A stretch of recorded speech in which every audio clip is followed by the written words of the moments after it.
officer, pursuant to his oath and the mandates under that oath, he's required to protect the Constitution and the rights guaranteed therein.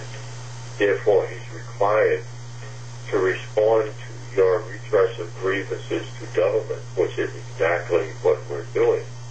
And pursuant to the requirements under his oath, he's required to respond.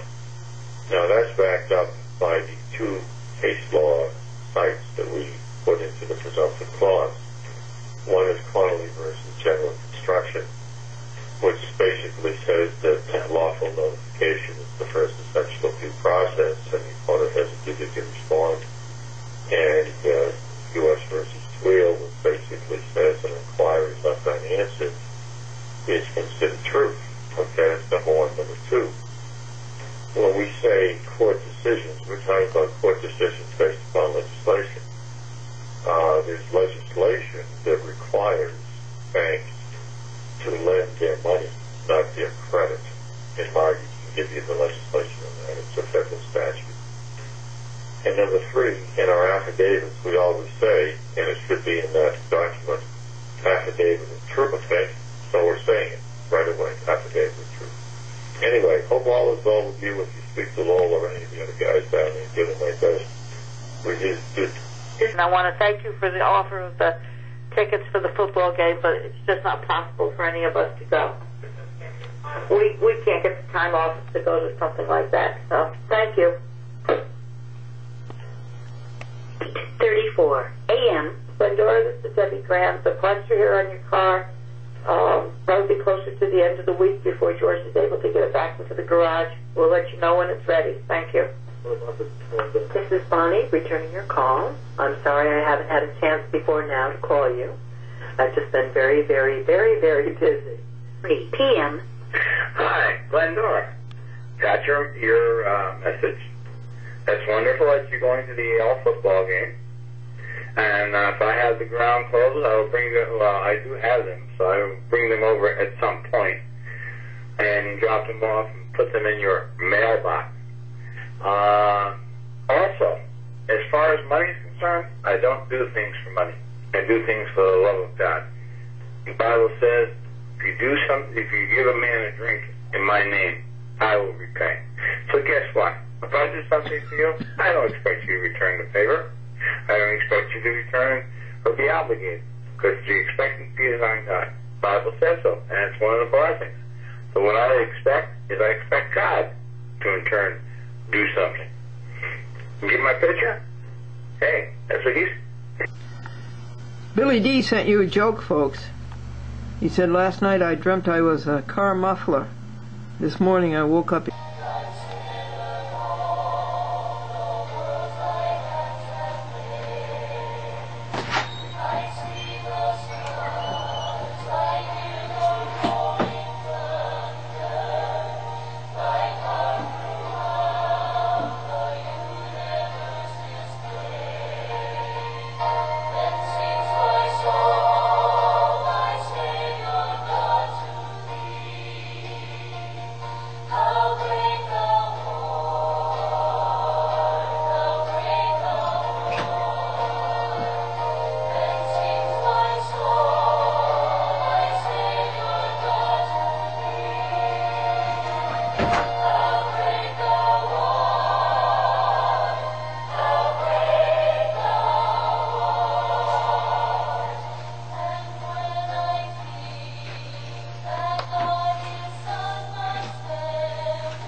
Folks,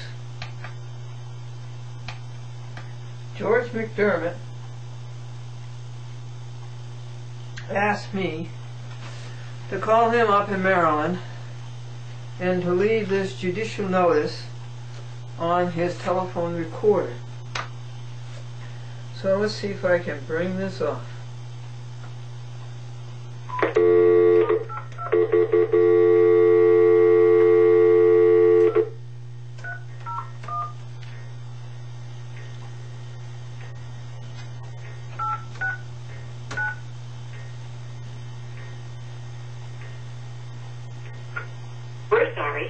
USA Mobility number you have reached is not in service. Please check the number and dial again. NYL.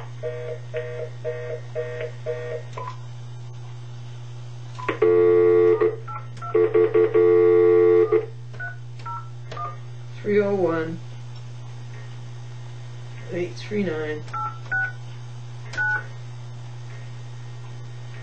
5810.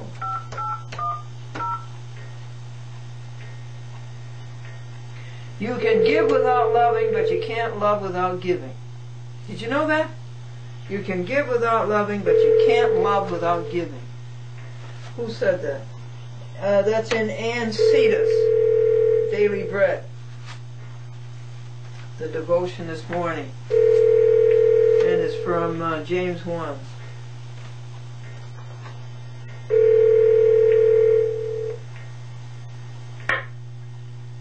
Hi, this is Maureen. Please leave your name and phone number. And Sorry, Maureen.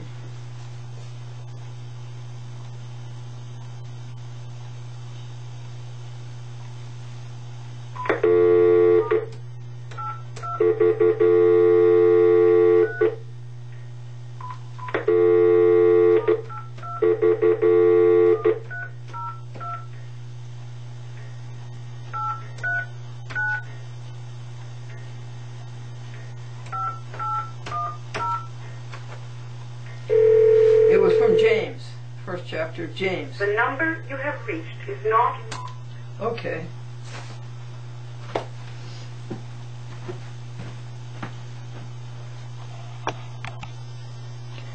I can set up the videotape, but I can't dial a number. Okay, we have the number in the redial. And Mr. McDermott answered, and he wants me to call back because he wants it recorded on his machine.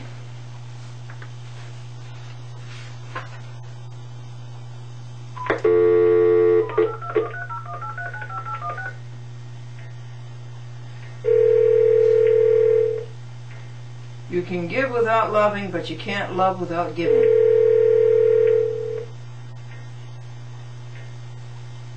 So what we're waiting for now is a recorder. Let me get some more light here.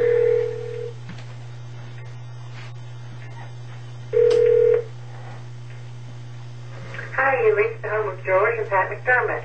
The time is home. Please leave a message and we'll get back to you as soon as we get back home. Thank you so much for calling. Bye-bye. Mr. McDermott, this is Glendora. And on July the 31st of this year, 2007, Anno Domini, I wrote the following judicial notices to the City Court, City of White Plains, County of Westchester, State of New York, United States of America, on index number small claims -2005. That was the year it was filed. Number 1316. Glendora Plaintiff versus Cecilia Mastrorilli, Tybot Salaco, and Officer Lewis, defendants. Judicial notices. Alpha. Glendora notices this court that the trial, the August the 8th, 2007, is a judicial, not an administrative proceeding, and further notices this court that Glendora, as citizen, retains full constitutional rights, enjoying the benefits thereof, and further notices this court that it must provide Glendora a constitutionally compliant forum, that is, an Article 3 court. Glendora demands that her constitutional rights be upheld, and the only judicial forum that can provide the same is an Article 3 compliant forum. United States versus Lanier on certiorari number 96 or 95-1717.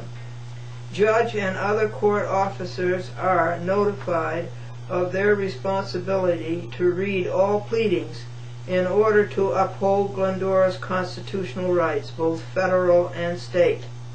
Judge is notified of requirement to rule on these pleadings.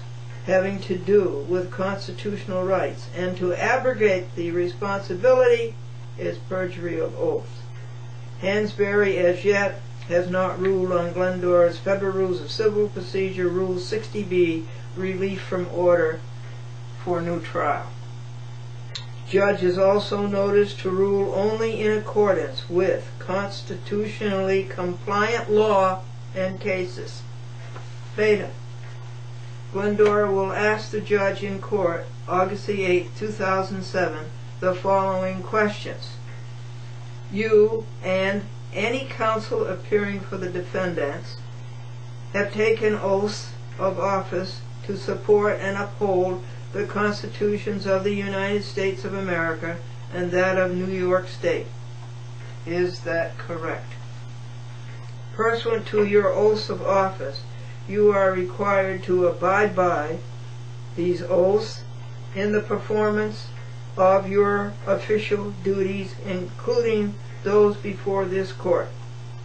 Is that correct? Glendora appears before this court as a living, breathing, natural-born American citizen with and claiming all rights guaranteed to her in the federal and state constitutions, and with her name properly spelled in upper and lower case letters. Is there any objection to the same?